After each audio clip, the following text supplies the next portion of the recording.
ಚುನಾವಣೆಯಲ್ಲಿ ಗೆಲುವಿಗೋಸ್ಕರ ಭಾರತೀಯ ಜನತಾ ಪಕ್ಷದ ಎಲ್ಲ ಪ್ರಮುಖ ಕಾರ್ಯಕರ್ತರು ಒಟ್ಟಾಗಿ ಒಂದಾಗಿ ಪಾರ್ಟಿಯ ಸಂಘಟನೆಯಲ್ಲಿ ತೊಡಗಿಕೊಂಡಿರುವಂತಹ ಕಾರ್ಯಕ್ರಮಗಳು ನಡೀತಾ ಇದೆ.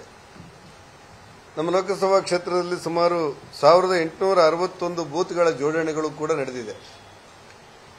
495 ಶಕ್ತಿ ಕೇಂದ್ರಗಳು, 61 ಮಹಾಶಕ್ತಿ ಕೇಂದ್ರಗಳು, ಇವೆಲ್ಲವೂ ಕೂಡ 8 ವಿಧಾನಸಭಾ ಕ್ಷೇತ್ರದ ವ್ಯಾಪ್ತಿಯಲ್ಲಿ ನಿರಂತರವಾಗಿ ಕಾರ್ಯಕರ್ತರ ಜೋಡಣೆ, ಸಂಪರ್ಕ ಮತ್ತು ಸಂಘಟನೆಗಳು ನಡೀತಾ ಇರುವಂತಹ ಒಟ್ಟು ವ್ಯವಸ್ಥೆಯಡಿ ನಮ್ಮೆಲ್ಲ ಒಟ್ಟಾಗಿ ಕೆಲಸ ಮಾಡುವಂತ ಕಾರ್ಯಕ್ರಮವನ್ನು ಹಾಕೊಂಡಿದ್ದೇವೆ. ನಿಶ್ಚಯವಾಗಿ ಕಳೆದ ಸಾರಿಗಿಂತ ಹೆಚ್ಚು ಮತಗಳ ಅಂತರದಲ್ಲಿ ಗೆಲ್ಲಕ್ಕೆ ಬೇಕಾದ ಎಲ್ಲ ಕಾರ್ಯತಂತ್ರಗಳು ಮತ್ತು ಸಂಘಟನಾತ್ಮಕವಾದ ಚಟುವಟಿಕೆಗಳು ದಕ್ಷಿಣ ಕನ್ನಡ ಲೋಕಸಭಾ ಕ್ಷೇತ್ರದಲ್ಲಿ ನಡೀತಾ ಇದೆ ಅನ್ನೋದು ನನಗೆ ಅತ್ಯಂತ ಖುಷಿ ಕೊಟ್ಟಂತ ವಿಚಾರ. ಸರ್ಕಾರದ ಸಾಧನೆಗಳು, ಭಾರತದ ಪ್ರಧಾನಮಂತ್ರಿ ನರೇಂದ್ರ ಮೋದಿ ಅವರ ಕಾರ್ಯಶೈಲಿ ಮತ್ತು ಭಾರತೀಯ ಜನತಾ ಪಕ್ಷದ ಸಂಘಟನಾತ್ಮಕವಾದಂತಹ ಚಟುವಟಿಕೆ ನಮ್ಮ ಗೆಲುವಿನ ಅಂತರವನ್ನು ಹೆಚ್ಚಿಸುತ್ತದೆ ಅನ್ನೋದು ನಮ್ಮ ನಂಬಿಕೆ. ದುರಾದೃಷ್ಟಕ್ಕೆ ರಾಜ್ಯ ಸರ್ಕಾರದ ಗೊಂದಲಗಳು ಕೂಡ ಒಂದಷ್ಟು ಸಾರ್ವಜನಿಕ ಜೀವನದಲ್ಲಿ ಚರ್ಚೆ ಆಗ್ತಾ ಇದೆ. ಸಂವಿಧಾನವನ್ನು ಉಳಿಸಬೇಕು ಅಂತೇಳಿ ಸಿದ್ದರಾಮಯ್ಯನವರು ಒಂದು ಸಮಾವೇಶವನ್ನು ಮಾಡ್ತಾರೆ ಬೆಂಗಳೂರಿನಲ್ಲಿ, ಕೋಟ್ಯಾಂತರ ರೂಪಾಯಿ ಖರ್ಚು ಮಾಡಿ. ಸಂವಿಧಾನದ ಬಗ್ಗೆ ಯಾರೇ ಏನೇ ಕಾರ್ಯಕ್ರಮ ಮಾಡಿದರೂ ಕೂಡ ನಾವು ಗೌರವಿಸಬೇಕಾದದ್ದು ನಮ್ಮೆಲ್ಲರ ಜವಾಬ್ದಾರಿ, ನಮಗದು ಖುಷಿ. ದುರಾದೃಷ್ಟಕ್ಕೆ ಸಂವಿಧಾನ ಉಳಿಸಿ ಅಂತ ಹೇಳುವಂತಹ ಒಂದು ಕಾರ್ಯಕ್ರಮವನ್ನು ಕಾಂಗ್ರೆಸ್ ಪಕ್ಷದ ಕಾರ್ಯಕ್ರಮವಾಗಿ ಪರಿವರ್ತನೆ ಮಾಡಿ ದೇಶದ ಪ್ರಧಾನಮಂತ್ರಿಯನ್ನು ನಿಂದಿಸುವಂತ ಕುಕೃತ್ಯಕ್ಕೆ ರಾಜ್ಯದ ಮುಖ್ಯಮಂತ್ರಿಗಳು ಹೇಳಿದ್ದು ಅತ್ಯಂತ ನೋವಿನ ಸಂಗತಿ ಅನ್ನೋದನ್ನು ಉಲ್ಲೇಖ ಮಾಡಬೇಕು. ಒಂದು ಹೆಜ್ಜೆ ಮುಂದೆ ಹೋಗಿ ಅವರ ಚಟುವಟಿಕೆಗಳನ್ನು ಗಮನಿಸಿದರೆ ಸಂವಿಧಾನಕ್ಕೆ ಧಕ್ಕೆ ಬಂದಿದೆ ಅನ್ನುವಂಥ ಅಪಪ್ರಚಾರದಲ್ಲಿ ತೊಡಗಿಸಿಕೊಂಡು ಕೇಂದ್ರ ಸರ್ಕಾರವನ್ನು ಅಪರಾಧಿ ಸ್ಥಾನದಲ್ಲಿ ನಿಲ್ಲಿಸಲಿಕ್ಕೆ, ಭಾರತದ ಪ್ರಧಾನಮಂತ್ರಿಯವರನ್ನು ದೂಷಣೆ ಮಾಡಲಿಕ್ಕೆ ಸರ್ಕಾರಿ ಖರ್ಚನ್ನು ಮಾಡಿರುವಂತಹ ಸಿದ್ದರಾಮಯ್ಯನವರು ಈ ದೇಶದ ಸ್ವಾತಂತ್ರ್ಯಕ್ಕೆ ಸವಾಲೊಡ್ಡಿದ,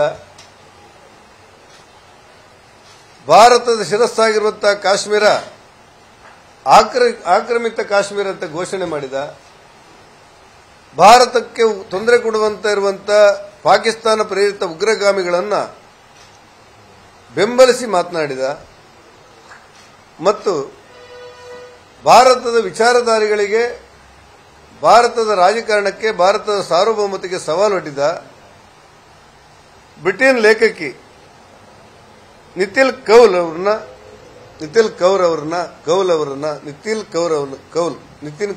ರವರನ್ನ ಒಬ್ಬ ವಿವಾದಾತ್ಮಕವಾದಂತಹ ಲೇಖಕಿ, ಗೊಂದಲವನ್ನು ಸೃಷ್ಟಿ ಮಾಡಿ ಭಾರತದ ಸಮಗ್ರತೆಗೆ ಸವಾಲೊಡ್ಡಿದಂಥ ಲೇಖಕಿ, ಅವರನ್ನ ಕರ್ನಾಟಕದ ಜನರ ಟ್ಯಾಕ್ಸ್ನ ಹಣದಲ್ಲಿ ಕರೆಸಿ ಅವರಿಂದ ಸಂವಿಧಾನಾತ್ಮಕವಾದ ಸಭೆಯಲ್ಲಿ ಭಾಷಣ ಮಾಡುವಂತ ವಿಫಲ ಪ್ರಯತ್ನವನ್ನು ಕರ್ನಾಟಕ ಸರ್ಕಾರ ಮಾಡಿದೆ. ರಾಜಕಾರಣದಲ್ಲಿ ಟೀಕೆ ಮಾಡಲಿಕ್ಕೆ, ಟಿಪ್ಪಣಿ ಮಾಡಲಿಕ್ಕೆ, ಚರ್ಚೆ ಮಾಡಲಿಕ್ಕೆ ಅವಕಾಶಗಳಿದೆ. ಆದರೆ ಭಾರತದ ವಿರೋಧಿ ನಿಲುವನ್ನು ಹೊಂದಿರುವಂತ ಆ ವಿವಾದಾತ್ಮಕವಾದ ಲೇಖಕಿಯನ್ನು ಕರ್ಕೊಂಡು ಬಂದು ಇಲ್ಲಿ ಭಾಷಣ ಮಾಡಬೇಕು ಕರ್ನಾಟಕದ ಜನರ ತೆರಿಗೆ ಹಣದಲ್ಲಿ ಅನ್ನುವಂಥ ವಿಚಾರಕ್ಕೆ, ದುಸ್ಸಾಹಸಕ್ಕೆ ಸಿದ್ದರಾಮಯ್ಯನವರ ಸರ್ಕಾರ ಕೈಗಿತ್ತು.